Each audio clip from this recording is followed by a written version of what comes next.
اعوذ باللہ من الشیطان الرجیم، بسم اللہ الرحمن الرحیم۔ آج کا ہمارا موضوع ہے امام محمد باقر علیہ السلام کی تاریخ پیدائش اور تاریخ وفات و شہادت۔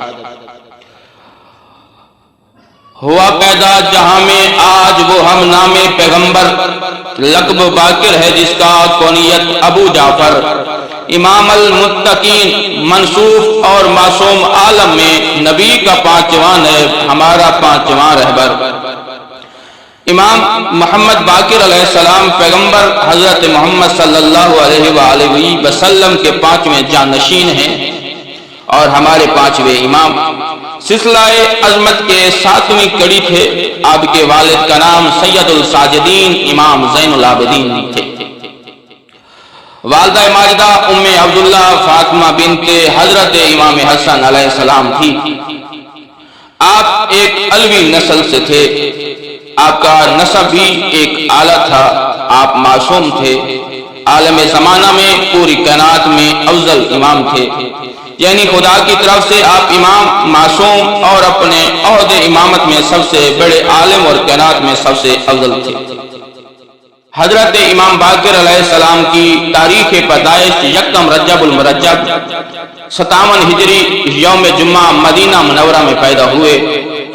علامہ مجلسی تحریر فرماتے ہیں جب آپ وطن مادر میں تشریف لائے تو آباء و اجداد کی طرف سے آپ کے گھر میں آواز غیب آنے لگی۔ جب 9 ماہ کے ہوئے تو فرشتوں کی بے انتہائی آوازیں آنے لگی اور شب ولادت ایک نور ظاہر ہوا۔ ولادت کے بعد قبلہ رخ ہو کر آسمان کی طرف امام نے رخ فرمایا اور حضرت آدم کی مانند 3 بار چھینکنے کے بعد حمد خدا بجا لائے اور ایک دست مبارک سے نور ظاہر ہوا۔ وہ نور عام نور نہیں تھا، امام محمد باقر علیہ السلام کا نور تھا۔ اب بات کریں گے حضرت امام باقر علیہ السلام کی شہادت کیسے ہوئی اور کس ملعون نے کس ذریعے سے شہید کروایا۔ حضرت امام باقر علیہ السلام کی شہادت کیسے ہوئی؟ حضرت امام باقر علیہ السلام محمد کی شریعت، اللہ کا دین پہنچانے میں بڑی محنت کر رہے تھے، اسلام کو برابر براغت پر فروغ دے رہے تھے، لیکن اس کے باوجود ہشام بن عبد المالک نے آپ کو زہر کے ذریعے سے شہید کرا دیا۔ آپ بتاریخ 7 ذی الحجہ 114 ہجری مدینہ منورہ میں انتقال فرما گئے۔ اس وقت آپ کی عمر 57 سال کی تھی۔ آپ بقیۃ اللہ جنت البقیہ میں دفن ہوئے۔ علامہ ابن حجر مکی فرماتے ہیں ماتا مسمومن کبیہا، آپ اپنے پدر بزرگوار حضرت امام زین العابدین ہی کی طرح زہر سے شہید کر دیے گئے۔ آپ کی شہادت ہشام کے حکم سے ابراہیم بن ولی مدینہ کی زہر خوری کے ذریعے واقع ہوئی۔ ایک روایت میں ہے کہ خلیفہ وقت ہشام بن عبد المالک کے زہر آلودہ زین کے ذریعے سے واقع ہوئی۔ شہادت سے قبل آپ نے امام جعفر صادق علیہ السلام سے بہت سی چیزوں کے متعلق وصیت فرمائی اور کہا بیٹا میرے کانوں میں میرے والد ماجد کی آوازیں آ رہی ہیں اور وہ مجھے جلد بلا رہے ہیں۔ آپ نے غسل اور کفن کے متعلق خاص طور سے ہدایت کی اور کیونکہ امام رجز امام نشوید امام کو امام ہی غسل دے سکتا ہے۔